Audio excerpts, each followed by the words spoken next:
네, 이슈 플러스입니다. 시장 자체는 오늘 그리 재밌지 않습니다. 하지만 그 안에 숨어있는 이슈들 가지고 재밌게 한번 풀어보면서 전략도 나눠보도록 할게요.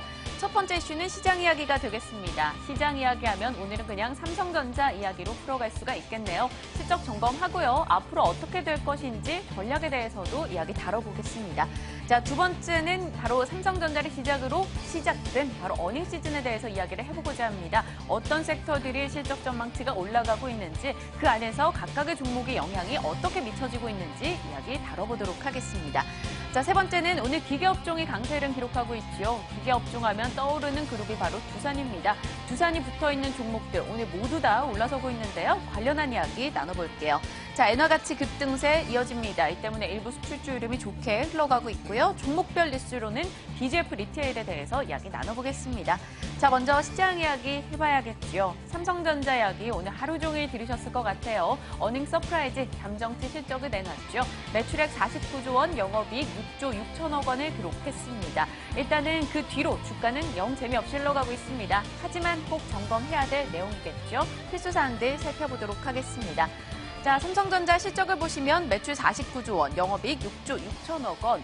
자, 예상치보다 1조 원 이상이나 영업이익이 증가하는 모습 나타났습니다. 전년 동기 대비해서도 10% 영업이익 증가세를 기록했죠. 자, 왜 잘 팔렸냐, 왜 잘 나왔냐를 한번 들여다봤습니다. 시장에서 분석하고 있는 이유는 세 가지 정도로 꼽히고 있습니다. 첫 번째는 우리 모두가 예상이 가능하죠. 조기 출시했던 갤럭시 S7의 판매가 좋았다라는 겁니다. 시장에서는 당시에 갤럭시 S7이 나올 때만 해도 한 700만 대 정도 판매되지 않을까 예상을 했었는데 벌써 1000만 대 판매가 돌파가 됐습니다. 이 때문에 실적 훨씬 더 무선 사업부 개선을 이끌었다라는 모습이고요. 또 프리미엄 제품 중심으로 반도체 부분이 선전했다. 반도체 부분 같은 경우는 D램 업황이 계속 좋지 않았기 때문에 좀 나쁘지 않을까 시장은 예상을 했었습니다. 하지만 프리미엄 제품군을 중심으로 해서 삼성전자 반도체 부분은 비교적 나쁘지 않았다라는 평가가 나오면서 긍정적으로 분석이 되고 있고요. 세 번째는 환율 효과입니다. 오늘은 내려가고 있습니다만 원달러 환율 연초에 기억하실 겁니다. 1170원에서 1240원까지 단숨에 올라가면서 강달러 현상을 보인 바가 있었죠.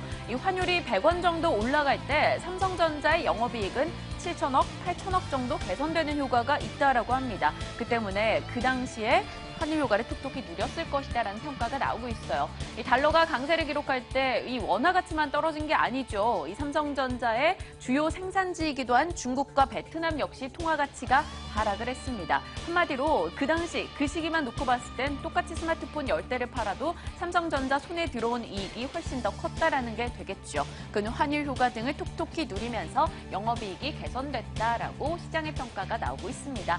1분기 실적 만족스러웠습니다. 그렇다면 지금 우리에게 중요한 건 어떤 걸까요? 바로 2분기, 3분기까지 삼성전자의 실적이 개선될 수 있느냐, 그게 중요한 시점이겠죠. 시장의 의견은 조금 반반으로 갈리고 있습니다. 일단 잘 나올 것이다라고 보는 시각 같은 경우는 3월부터 갤럭시 S7을 판매했으니까 4월, 5월에는 본격적인 판매가 이루어질 것이고 결국 2분기 영업이익도 좋을 것이다. 7조 원을 넘어갈 것이다라는 이야기 나오고 있습니다. 그리고 스마트폰이 잘 팔린다면 결국 그 안에 들어가는 반도체, OLED 부분까지 호조세를 기록할 것이고 삼성 내에서 선순환이 이뤄질 것으로 평가가 되고 있습니다. 그 때문에 삼성 관련주도 오늘 조금씩 움찔움찔 상승하는 모습도 포착이 됐었죠. 이 때문에 삼성전자 2분기 실적이 좋을 것이다라고 시장에서 예상하는 목소리 나오고 있고요. 반대의 목소리도 있습니다. 일단 환율 효과를 분명히 누렸습니다만 영업이익은 개선이 됐으나 매출액은 크게 증가하지 않았다. 굉장히 개선이 미미했다. 결국 이것이 뜻하는 것은 외형 성장을 보이진 못한 것이다라고 평가하고 있습니다. 갤럭시 S7이 조기 출시된 왜곡 현상 정도로 이번에 개선이 된 거다. 이거는 이어지긴 어렵다라는 시각이 나오는 거죠. 이 때문에 의견들은 조금 엇갈리고 있습니다. 자, 그렇다면 이 삼성전자를 저희가 첫 번째 이슈로 꼽은 이유가 있지 않겠습니까? 삼성전자가 시가총액의 15%를 차지합니다. 시장을 좌지우지하는 종목이기 때문에 오늘 이와 관련해서 시장 이슈로 한번 이끌어가 볼게요. 삼성전자가 가냐 마냐라는 의견은 결국 코스피가 더 가냐 마냐라는 의견으로도 해석이 될 수 있겠죠. 역시나 확연하게 갈리고 있습니다. 삼성전자가 영업이익이 한 5% 예상을 뛰어넘게 발표가 된 경우에는 보통 코스피가 14거래일간 평균적으로 강세를 기록해준 바가 있기 때문에 더 갈 수 있을 것이다. 그런 시각도 시장에선 나오고 있습니다. 과거 삼성전자가 어닝 서프라이즈를 기록했던 8번 중에 무려 6번은 코스피가 올랐다라는 것을 근거로 꼽고 있죠. 하지만 반대의 목소리는 당연히 있습니다. 자, 노출된 재료이기 때문에 1분기 실적 가지고 이제 더 주가를 논하기는 조금 늦지 않았냐라는 평가가 나오고 있고요. 삼성전자만 놓고 봐도 외국인이 하루 팔고 하루 사고 퐁당퐁당 하고 있고 기관 역시 매수와 매도로 오가고 있기 때문에 수급의 불안 이어지고 있다는 겁니다. 수급이 매수의 연속성으로 나타나지 않는 이상은 앞으로 코스피의 상승은 기대하기 어렵다라는 평가가 전해지고 있습니다. 자, 삼성전자부터 해서 시장까지 각각의 갑론을박이 이어지고 있는데요. 오늘 전문가 모셔서 어느 쪽에 조금 더 무게를 실어야 되는 것인지 전략 나눠보도록 하겠습니다. 자, 두 번째 이슈 가겠습니다. 어닝 시즌 얘기해봐야겠죠. 4월 7일 오늘을 분기점으로 이제 1분기 각 기업들의 실적이 쏟아질 겁니다. 어떻게 나오고 있을지 한번 점검해보도록 할게요. 일단 전망치를 보면요. 지난해 1분기 대비해서 이번 1분기 같은 경우는 영업이익 증감률은 1.68%, 매출액 증감률은 0.84%. 딱 봐도 좀 미미하시죠. 실적이 크게 나아지진 않을 것으로 예상하는 목소리가 많습니다. 하지만 최근 들어서는 그래도 영업이익 전망치를 상향 조정하는 곳들이 속속 등장을 하고 있으니까요. 그렇게까지 비관하실 필요는 없을 것 같고요. 하지만 업종별로는 천차만별이 되겠습니다. 자, 업종별로 실적 추정치를 확인해보면 가장 좋을 것으로 예상이 되는 것은 우리 모두가 아마 아실 거예요. 에너지 업종입니다. 영업이익 증감률이 70% 정도 늘어날 수 있을 것이다라고 이야기가 전해지고 있습니다. 자, 에너지 업종 하면 우리가 딱 떠오르는 건 역시 정유사가 되겠죠. GS나 또 SK이노베이션은 영업이익 증감률이 한 80% 될 것으로 예상이 되고 있고요. SOE도 한 40% 증가할 것으로 전망이 되고 있습니다.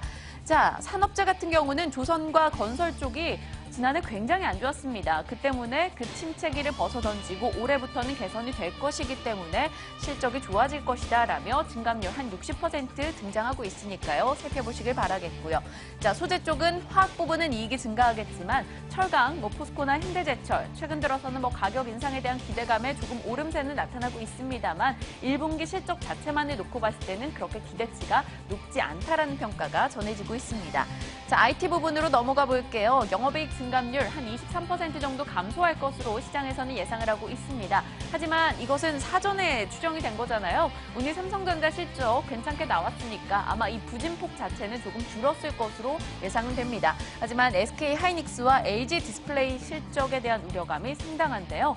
SK하이닉스 같은 경우는 마켓시어 삼성전자에게 많이 빼앗기고 있는 것도 있고요. 오늘 장에서도 2% 이상 내림세를 기록하면서 26,000원대까지 내려가 있다는 점 확인이 되고 있죠. LG 디스플레이 쪽도 마찬가지입니다. 디스플레이 부분의 패널 가격 하락이 이어지다 보니까 실적에 대한 개선 기대가 굉장히 낮습니다. 이들 두 종목을 비롯해서 IT 쪽 종목들은 여전히 실적에 대한 부담이 있으니까 점검하시길 바라겠고요. 자, 경기 소비재 쪽으로 넘어가 봅니다. 자동차 섹터는 실적이 부진할 것으로 보입니다만 쇼핑주는 그래도 괜찮을 것이란 평가가 많습니다. 롯데쇼핑이나 또 이마트 그리고 GKL, 강원랜드 등에 대한 실적 전망치 개선되고 있다는 점 참고하시길 바라겠고요.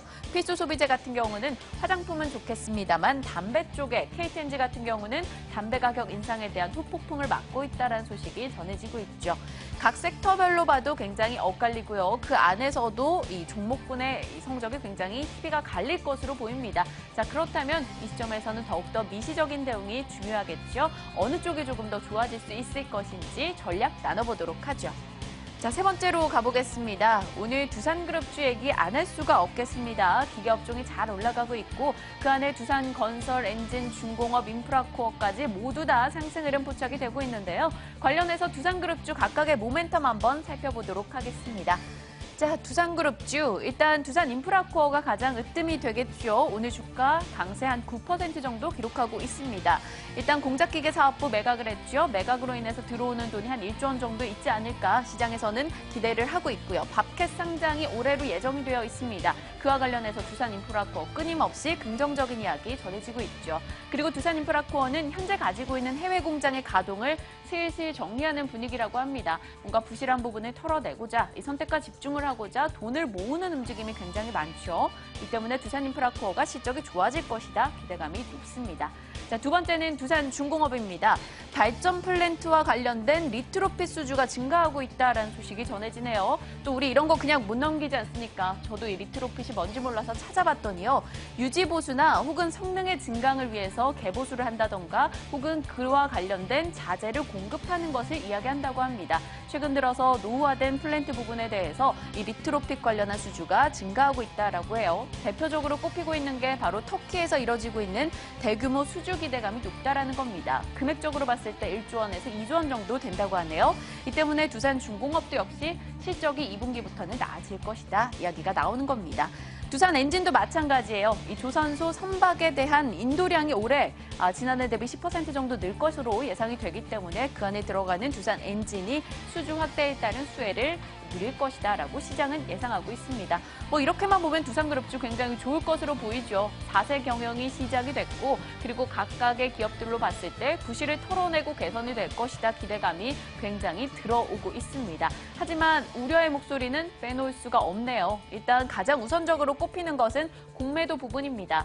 1분기 동안 공매도가 가장 많이 들어왔던 종목이 바로 두산인프라코어였고요. 10위권 안에서 또 있었던 게 9위인 두산중공업이 포착이 됐었습니다. 자, 이들 공매도 세력이 단골 손님으로 들어오는 종목이기 때문에 언제나 수급 불안이 있죠. 하지만 이 시기 동안 주가는 쇼커버링 매수로 인해서 상승률은 좋았습니다. 두산인프라코어는 44%, 두산중공업도 23% 급등하는 모습이 있었죠. 결론적으로는 뭐 주가가 올라가줘서 좋긴 하겠습니다만 공매도 세력이 늘 붙어있고 굉장히 친근한 종목인 것을 봤을 때는 여전히 불안 요소가 남아있는 종목군이 아닐까 싶습니다. 그리고 정작 돈 되는 사업 부분을 다 팔아치우고 있는데 두산그룹주의 다음 행보가 어디가 될 것인지 굉장히 중요해지는 시점이 되겠죠. 어떻게 전략을 짜야 되는 것인지 역시 이야기 나눠보겠습니다. 자, 엔화 가치가 급등하고 있습니다. 이 달러 대비해서 17개월 내 최고치를 기록하고 있죠. 미국에서 기준금리 조금 빨리 하는 것이 더뎌질 것이다라고 시장이 예상을 하면서 또 일본의 아베 총리 그동안 아베노믹스 강하게 외쳤었는데 이번에는 또 시장 개입에 소극적인 발언을 내놨죠. 이 때문에 엔화 가치가 올라가는 모습 확인이 됐습니다. 자, 그 때문인지 현대차, 기아차, 현대모비스 등의 자동차주가 또 경쟁력 우위에 대한 기대감을 갖고 오늘 소폭 올라가는 모습도 있네요. 어떻게 전략을 짜야 되는지 이야기 나눠보고요. 자, BGF 리테일이 강세 흐름 기록합니다. 오늘장 4% 이상 올라가는 모습 확인이 되고 있는데요. 영업이익 전망 날이 갈수록 좋아지고 있죠. 도시락 제품이 잘 팔리고 있다는 소식이 전해지면서 오름세 기록하고 있습니다.